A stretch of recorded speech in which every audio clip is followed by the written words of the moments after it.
do you plan on talking about with the president? Well, yeah, I'm asking to be named the Pope of Greenland. My state picked Donald Trump as president. I want him to stop talking about Greenland. Greenland is not for sale. I have to say, I don't like the optics of him going down to Mar-a-Lago, because I think that's become kind of like, Donald Trump's little palace, and it's like trekking down to Mecca to see the prophet. The problem is Donald Trump is not normal. I don't like the optics of going down to Mar-a-Lago and kissing the ring. What happens when a prominent U.S. senator decides to take a legal stand against one of daytime television's most recognizable personalities?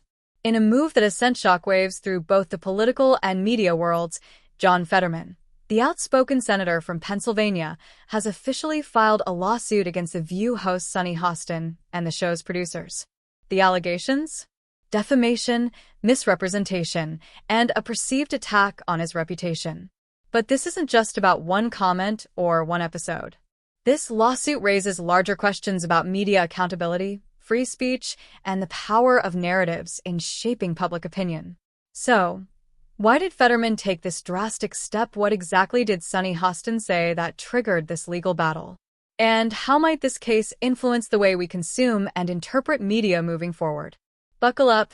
This is one story you don't want to miss. I am not the senator for just Democrats in Pennsylvania. I'm everyone's senator in Pennsylvania.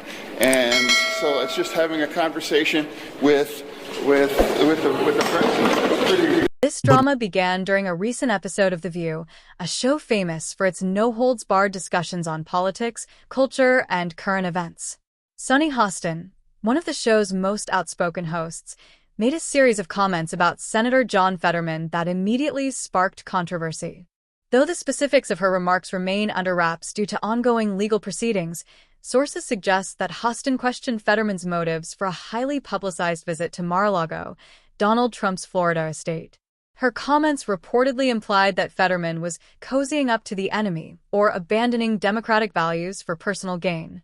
Let's put this into context. Mar-a-Lago isn't just any meeting venue. It's a political lightning rod that symbolizes Donald Trump's presidency and, for many, the growing divide in American politics.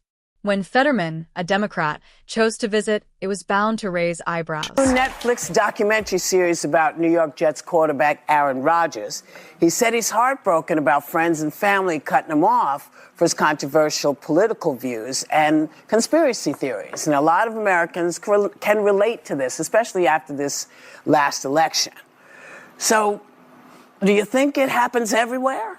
What I recall about him is when he was asked about the COVID-19 pandemic, during the height of the pandemic, when people had lost loved ones, when people's family members were missing from their Thanksgiving table, like my table, he said, "I'm immunized." And as it turns out, he was not. He had done his own research. He has his Google MD like I do. And I think he said he was allergic to something in the vaccine, but he had COVID and he was in a huddle with his teammates. And I think people felt like, wow, you don't care. You're not your brother's keeper. This could really, could really turn me against a morality. Are you telling me that? But was Hostin's interpretation fair? Or did it cross the line into misrepresentation for John Fetterman? This isn't just about words spoken on a talk show. In today's hyperpolarized political climate, even the smallest perceived slight can escalate into a full-blown scandal. Fetterman's legal team argues that Hostin's comments didn't just misrepresent his intentions, they actively undermined his credibility as a politician committed to bipartisan cooperation. Consider this. Fetterman's visit to Mar-a-Lago was aimed at fostering dialogue and finding common ground, a practice once celebrated in American politics. Historically, figures like Ronald Reagan and Tip O'Neill proved that crossing party lines was not only possible, but essential for governance. However, in today's tribal political landscape, such actions are often met with suspicion and backlash. Trump's win, there's been a lot of soul-searching on the Democratic side, people needing answers on what went wrong. Do you think that is helpful, and do you think there should also be some soul-searching on the Republican side who need to analyze why they would nominate a convicted felon who ran on lies, threats of retribution, and concepts of a plan? I haven't spent any of my time after the election freaking out or just, thinking about, here's where we are. And I would like to remind everybody that that's the way democracy works. Hostin's remarks seem to suggest that Fetterman's visit was more about personal ambition than public service. For Fetterman, this narrative wasn't just inaccurate, it was harmful. His lawsuit claims that The View and its producers allowed these remarks to air unchecked, amplifying their impact and causing real damage to his reputation. This isn't the first time The View has found itself in hot water. Known for its fiery debates and controversial takes, the show often walks a fine line between bold commentary and outright sensationalism. Fetterman's lawsuit raises the stakes, not just for him and Hostin, but for media platforms and their responsibility in shaping public discourse. Should shows like The View be held to the same standards as traditional news outlets, or does their format as opinion-driven entertainment give them more leeway? And about the J6 people too, though, right? That's what they're going to say on the other side. That is weaponized also. I'm not referring to that. I'm talking about the New York trial, and now the Democrats on our side there were some that were gleeful, calling it like now he's a convicted felon and those things, and now for our party we were talking about criminal justice, and we're now talking about second chances, and now all of a sudden now you're like, well, he's a convicted felon and all these things. And now clearly, again, both of those trials, the Hunter Biden one and the trial in New York for Trump, that was politically motivated, and those kinds of charges would have never been brought unless one side could realize that they could weaponize that. On the other hand, Hostin's defenders argue that her remarks fall squarely within the bounds of free speech. Isn't the whole point of The View to spark lively, unfiltered discussions?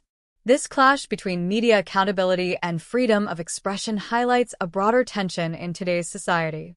How do we balance the right to speak freely with the need to protect individuals from harm? What do you plan on talking about with your Well, yeah, I'm asking to be named the Pope of Greenland. Senator, do you have a specific No, I'm just having a comment. I mean, like, this is going to be the president, and I am not just the senator for Democrats in Pennsylvania. I'm the senator for everyone in Pennsylvania, and my state picked Donald Trump as president, and if I have the opportunity to have that conversation, and I bet we're going to find things to work together for a better Pennsylvania and a better nation, and that's why I'm engaging in this. So I have to say, I don't like the optics of him going down to Mar-a-Lago, because I think that's become kind of like, Donald Trump's little palace, and it's like trekking down to Mecca to see the prophet. So I don't like that. I don't, and it feels like he's yucking it up. But this used to be normal. Presidents having relationships with people from the other party to get things done used to be normal. Ronald Reagan famously had a very good relationship with Tip O'Neill, who was the Speaker of the House, a Democrat, when he was president. We saw Joe Biden work very closely with Mitt Romney, with Rob Portman, with many Republicans to get bipartisan legislation passed. The problem is Donald Trump is not normal. And so what used to be normal becomes something that we talk about. I'm such a fan of his. I think he's such a straight shooter, and I don't think he's beholden to either party. He is a Democrat, but he's willing to critique his own. And I think the tribalism of you cannot critique the person wearing the same jersey as you is unhelpful in our politics. I don't like the optics of going down to Mar-a-Lago and kissing the ring. But the one thing that I just want to say is, I want him to stop talking about Greenland. Greenland is not for sale. Like, why is Donald Trump talking about Greenland? You know why he's talking about Greenland? Because it has oil and natural resources some of those resources are unique to China and Russia. And that's what he wants. He's talking about Greenland so we don't talk about how bad some of his appointments are. He's talking about it because he wants money. He wants money. He wants the oil. Care about the Arctic and having the U.S. He doesn't give. That is the reason he's given. I don't think he cares about that. This guy is the distractor in chief. If anything he knows how to do well is to distract the American people. We need to keep our eye on it. We are not sending troops in. Yeah. We need to keep our eye on it. Anybody else's sovereign nation. The Fetterman-Hostin controversy has sparked a nationwide debate far beyond this one lawsuit. At its core, it's about the role of media in today's political landscape. Shows like The View wield incredible influence, shaping public opinion and sparking discussions that ripple far beyond their live audience. But with great power comes great responsibility, or at least, that's what Fetterman's lawsuit suggests. This case forces us to confront uncomfortable questions. Should media platforms be held accountable for the narratives they promote? Can they engage in bold, unfiltered commentary without crossing into defamation? In a world where misinformation spreads faster than ever, what role should public figures play in holding the media accountable? Fetterman's visit to Mar-a-Lago was meant to bridge divides, but Hostin's remarks turned it into a flashpoint for controversy. For Fetterman, this lawsuit is about setting a precedent, emphasizing truth and accountability in media. For Hostin and The View, it's a test of their ability to navigate complex political discussions without overstepping boundaries. As this legal battle unfolds, the stakes couldn't be higher. For Fetterman, it's about more than just defending his reputation. It's about challenging a media landscape that prioritizes sensationalism over substance. For Hostin and The View, it's a reminder of the power and responsibility that come with having a national platform. This case could reshape the relationship between media and politics, forcing both sides to reconsider how they approach public discourse. Will Fetterman's lawsuit lead to greater accountability, or will it be seen as an attack on free speech? What's your take on this situation? Is Fetterman right to take a stand, or has this lawsuit gone too far? Drop your thoughts in the comments below. If you enjoyed this breakdown, don't forget to like, subscribe, and hit the notification bell so you never miss an update. See you in the next one.